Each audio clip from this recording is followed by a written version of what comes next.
ఇది ఎవ్వరూ ఎక్స్పెక్ట్ చేయని టాపిక్.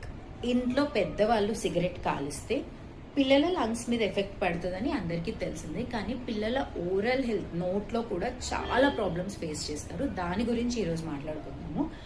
ఇంట్లో కానీ, కొరిడోర్లో కానీ, బయట కానీ స్మోకింగ్ చేస్తే ఆ స్మోక్ పిల్లలకు వెళ్తే దాన్ని ప్యాసివ్ స్మోకింగ్ అంటారు.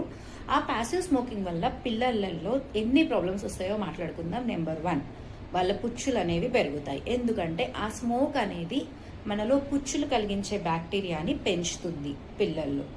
సో పుచ్చులు అనేవి పెరుగుతాయి. నెంబర్ 2, ఉమ్మి అనేది రావడం తగ్గుతుంది.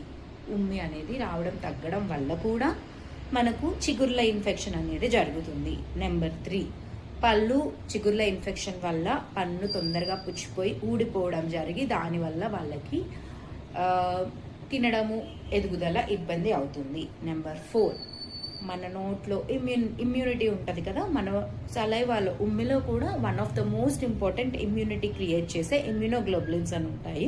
ఉమ్మిలో కూడా కొన్ని రకమైన యాంటీబాడీస్ ఉంటాయి. అవి నోట్లో నుండి వచ్చే క్రిములని ఆపుతాయి. ఆ యాంటీబాడీ ప్రొడక్షన్ అనేది తగ్గిపోతుంది. సో పిల్లల దగ్గర ప్లీజ్ స్మోక్ చేయకండి. అండ్ పేరెంట్స్ స్మోకింగ్ ఉన్న ఏరియాస్కి పిల్లలని దయచేసి తీసుకెళ్ళకండి.